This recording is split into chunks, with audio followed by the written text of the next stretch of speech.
ni kipi kina nguvu? Katiba inaruhusu watu kuchagua na kuchaguliwa, ni haki ya msingi. Kanuni inakuja inazuia mtu asiposaini form kwa mfano haingii kwenye mchakato wa uchaguzi. Kwa nini kanuni inaonekana ina nguvu kuliko msingi wa katiba unaotoa haki? Cha kwanza, kanuni hazina nguvu kuliko katiba. Kama nilivyosema, katiba ndio sheria ya kwanza ya nchi yote, ndio sheria mama. Lakini katiba mara nyingi huwa inatoa vitu kwa ujumla, kwamba una haki ya kugombea, una haki ya kuchaguliwa, una haki ya kuwa mwanachama wa siasa, na vyama vya siasa vinatakiwa visajiliwe kwa mfano. Lakini masharti yale ya katiba huwa kwa undani sasa yanachambuliwa na sheria husika. Kwa mfano katiba, nikupe mfano tofauti. Kwa mfano katiba inatamka kila mtu ana haki ya kumiliki mali, lakini haijasema sasa mali unamilikije, mali gani unapataje. Ili upate hizo mali sasa ujue unamiliki mali vipi, kuna sheria husika. Kwa mfano sheria ya ardhi, sheria ya kampuni na sheria nyingine nyingi. Kule sasa utaona kwamba nataka nimiliki ardhi, nifanye na taratibu gani, na nikifanya nini ardhi yangu itanyang'anywa na serikali.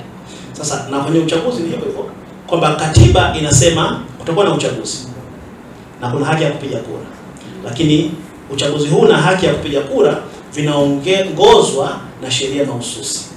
Na kwetu Tanzania sheria ya kwanza ndio hiyo sheria ya uchaguzi wa rais, wa bunge na madiwani namba 1 ya mwaka 2020.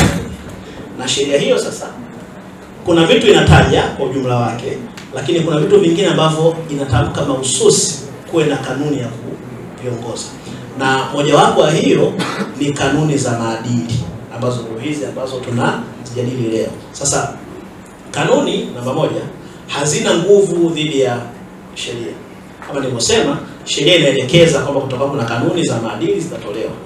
Na kanuni za maadili zinapaswa kufafanua tunapofanya ile haki au mambo ambayo sheria ile ya uchaguzi imesema. Na sheria ya uchaguzi yenyewe inapaswa kufafanua zaidi maelekezo ya katiba. Kama nilivyosema, kwa mfumo wetu wa haki, kama mtu anahisi kwamba kanuni au sheria zinapingana na katiba, ana haki ya kufungua shauri mahakamani katiba kupinga hiyo sheria ibadilishwe. Na nafikiri ni mapema kama wiki 2 au wiki iliyopita, mahakama ya rufaa imesema kila mwananchi ana haki ya kulinda na wajibu wa kulinda katiba. Kwa hiyo kila mwananchi anaweza kwenda mahakamani kusema mimi kama raia naona sheria hii inakinzana na katiba. Lakini kabla ya hilo kutolewa na mahakama au labda sheria kubadilishwa, sheria hiyo ni halali mpaka hapo itakapobadilishwa. Mimi swali langu lipo hapa. Serikali ni mmoja katika wadau ama mdau wa uchaguzi, lakini katika kanuni ambazo tunazijadili hapa nayo imepatiwa wajibu wa kutoa usawa kwa vyama vya siasa na wagombea.